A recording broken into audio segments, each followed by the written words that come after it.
I'm going to reveal how the stock market could crash by 50% or more due to a very secret structural flaw that nobody is talking about. I'm going to explain this to you in 3 simple, fast steps. Step number 1, let's go over how passive investing really works and how it has changed the overall stock market. It starts with the retail investors. We'll say there's 5 of them total. And back in the day, we'll say when Benjamin Graham was teaching us all the lessons of value investing, a lot of these participants or retail investors would say, hey, yeah, I want to manage my own money, or maybe better yet, I'm going to give it to someone like Benjamin Graham or a value investor that's going to manage and pool together money. And what they're going to do is they're going to look for value opportunities. They're going to go long those stocks. And then they're going to look for stocks based on fundamental analysis that they think are overvalued, and they're going to short those stocks. In other words, they're going to bet that the price is going to go down. But then you would also have the occasional investor that would say, nah, I don't want to pay Benjamin Graham 2 and 20%, a 2% management fee and 20% of the profits, just to manage my money. I'll just go ahead and put it in an index fund that buys the S&P. And while it might not keep up with Ben's pace, when you subtract all the fees that I'd have to pay him, it's about a wash. I don't have to worry about it. So Dave Ramsey tells me it's the right thing to do, so that's what I'm going to do. But it accounted for a much smaller percentage of the overall capital that was going into the market. So in this type of setup, you usually have a reversion to the mean as far as a price to earnings multiple. Because these guys are like the bloodhounds. They're the ones that are going through all the books, all the data, all the balance sheets, all the profit and loss statements. They're talking to upper management. They're determining which ones are underpriced and which ones are overpriced, like we said earlier. So usually what happened is due to this investigative reporting or this CSI tactic, if you will, they would actually be able to do this successfully. The market would then see what they saw and the price would adjust. So the value stocks would go up and the overvalued stocks would go down. These blue arrows represent what the price is doing. But again, you've got this guy out there that's just very happy to buy the index. And usually, if we go back to 1980 and completely exclude the 60 years prior to 1980, the stock market goes up by about 10 or 12%. So they're content with just a modest gain every single year, compounded over time. That brings me to my retirement. But over the last 20 years, as most of you know, the narrative has changed completely. And the more I study human nature, the more I realize that our learning process, or really what drives our decision making, are narratives. They're the narratives we hear from our friends, family, in the mainstream media, etc. And the way this narrative has been pushed is that passive investing is smart because you're not paying these fees over to Ben Graham, and at the end of the day, on net, this index will likely perform the vast majority of these money managers out there. So let's just go ahead and take all of our capital from active management over to passive management. Well, we've got to a point today where it's at the extreme. Let me explain. So now we've only got one guy left in the active management pool, and we have 4 people that have taken their money from here over here. But let's notice the big difference. Over here, they're actually doing fundamental analysis to determine which stocks they want to buy and which stocks they want to short. But over here, there's just one objective. When $1 goes in, $1 has to buy the index, regardless of fundamentals, regardless of the P&L, regardless of how much money they are or are not making, and regardless of valuation. But let's think about what that does. That means that we never have this mean reversion that we had before. So all of the active value managers out there like Benjamin Graham, their value stocks never go up. They continue to go down because the only stocks that are being purchased are the ones that are overvalued. And that being said, the overvalued positions they have, the prices are going up. But remember, they're betting that the prices are going to go down. So their whole portfolio is going against them. And it happens just year after year after year after year because all the capital flows are going into not fundamental analysis, but simply Jim Cramer's buy, buy, buy. So what that does is that makes the indexes or the index funds go up way more than the active funds. So if there was one guy left, what you're going to have is that guy is going to say, screw it. I'm not going to put my money in these funds and just lose all day long. I'm going to go over here with my buddies, and then there's going to be even more capital that are chasing the overvalued stocks, making them more overvalued, or what I would say, more risky.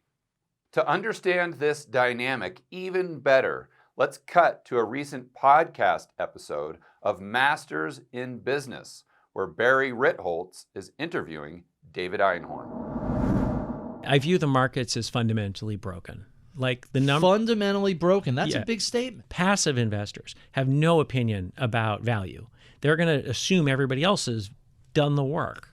Right? And then you have all of what's left of active management, and so much of it, the value industry has gotten completely annihilated. So if you have a situation where money is moved from active to passive, when that happens, the value managers get redeemed. The value stocks go down more. It causes more redemptions of the value managers. It causes those stocks to go down more, right? And all of a sudden, the people who are performing are the people who own the overvalued things, that are getting the flows from the indexes, that are getting you take the money out of the value, you put it in the index, they're selling cheap stuff, and they're buying, whatever the highest multiple, most overvalued things are in disproportionate weight. So then the active managers who participate in that area of the market get flows, and they buy even more of that stuff. So what happens is, instead of stocks reverting toward value, they actually diverge from value.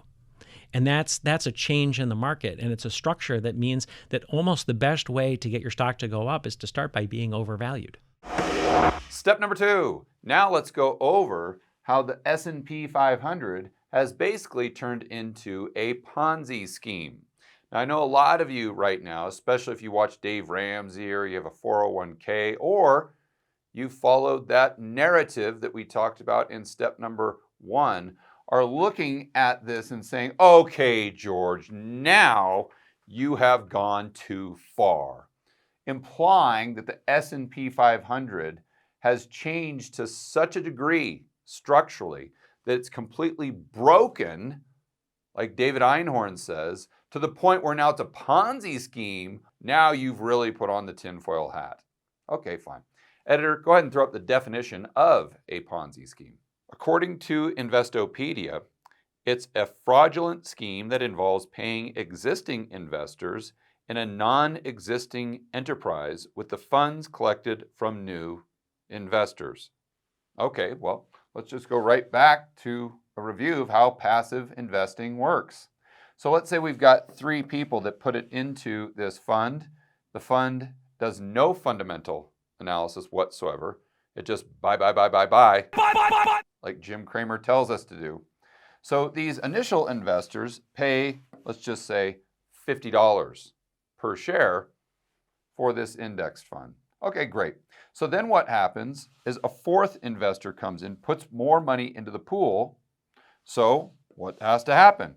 Well, we got to do more buying. So what happens to the price? Goes up to $100. So these 3 initial investors are making money. Why? Because more money has come into the pot. Now let's go to 5 investors, and the exact same thing happens, taking the price all the way up to $150. So now these guys are getting paid. These guys are getting paid as a result of this guy coming in and putting in more money. It's quite literally the textbook definition. So then we have to ask ourselves the question, what happens if there's no more people? It's not like the amount of investors can grow to the sky. At some point, there's a limit. Well, that's when we bring into the equation something that always makes the stock market much safer to invest in. It's something called leverage. That's right. So what we've seen recently is the amount of investors pretty much stay the same. I mean, obviously there's a few added here and there, maybe a few subtracted.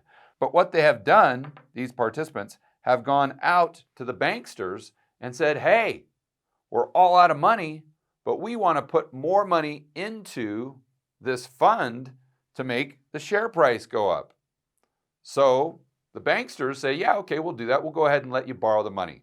We'll give you the leverage required to put more and more and more into this fund to make the share price go higher and higher and higher. Now you may be saying to yourself, okay, George, well, this is a great theory and all, but let's see the data behind what you're saying. Okay, fair enough. Editor, let's cut right to the internet. Let's go straight to a chart from Advisor Perspectives, and they're getting this data directly from FINRA. What this shows us is the margin debt relative to the S&P 500. And margin debt is basically borrowing money to buy stocks. So on the left, it goes from 100 up to $900 billion, and that is represented by this red line. On the right, we have the blue. It goes from 500 up to 4,500. This is the S&P 500. This chart goes to 2021. And as you would imagine, there's a very strong correlation between the amount of money borrowed to buy stocks and the S&P 500 itself.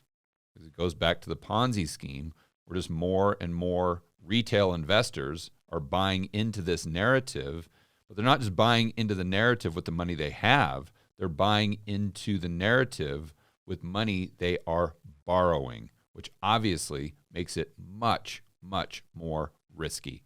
Why is it more risky? Because leverage is great on the way up. It makes the values go even higher than they otherwise would have been. But on the way down, it has the exact same effect, but in the opposite direction, where the leverage coming out of the system makes stocks go down even further, and it makes them go down a heck of a lot faster as well. And what you can see by looking at the end of this chart is margin debt, even in real terms, when you adjust for inflation, is at all-time highs, over $800 billion.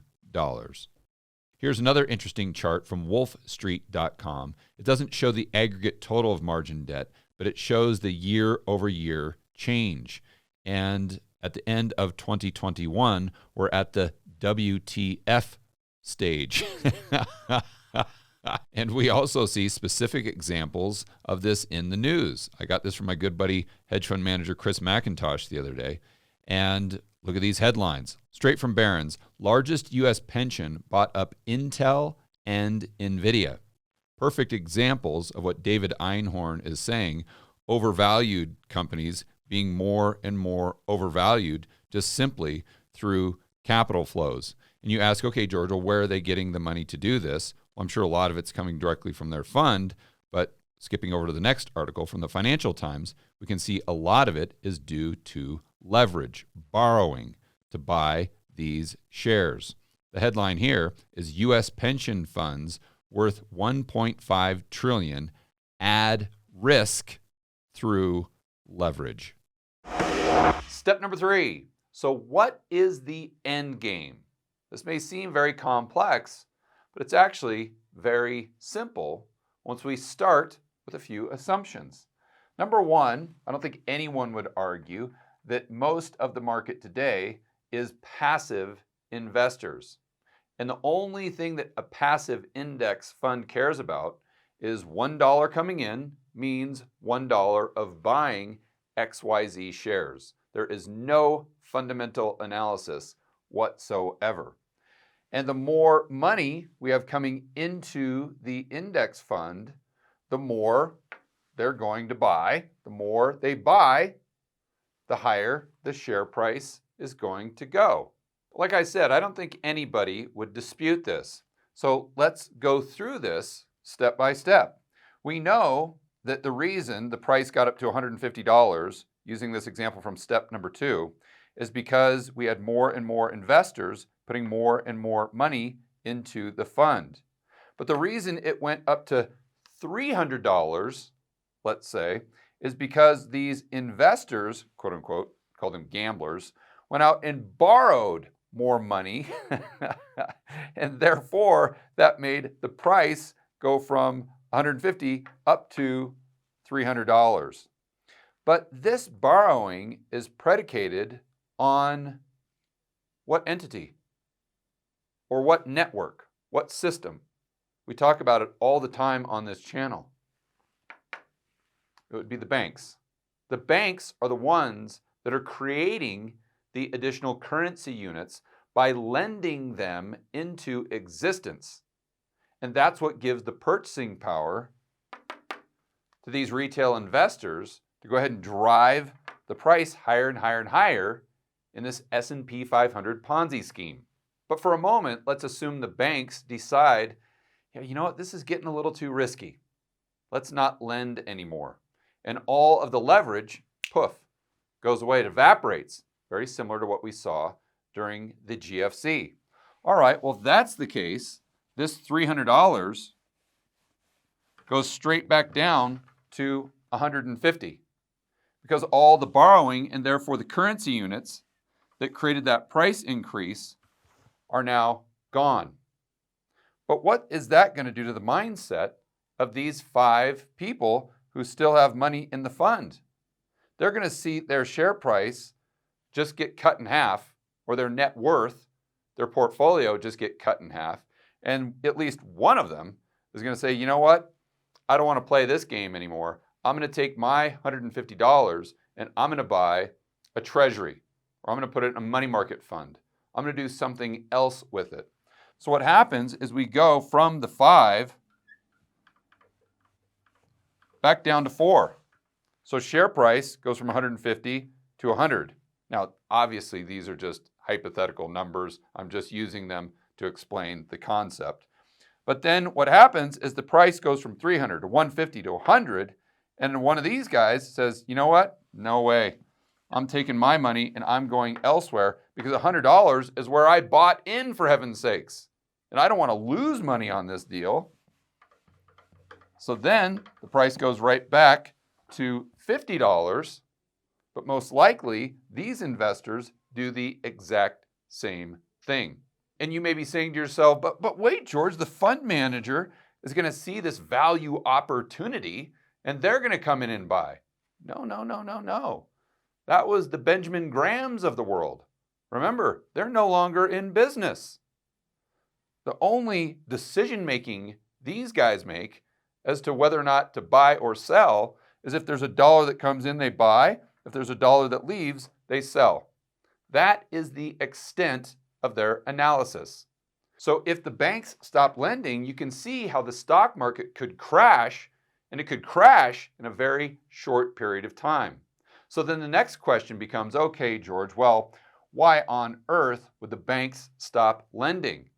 Because the Fed's doing QT or something like that? No, you guys know from watching my videos that the amount of bank reserves in the system really don't give the banks any additional balance sheet capacity. They're going to lend based on one thing: risk, reward. So if the perceived risk in the banking system is going up, the reward going down, you're going to have a lot fewer of these banks lending, and this is the catalyst to this chain reaction we just described. So what right now could we look at to determine how much risk or perceived risk is in the banking system?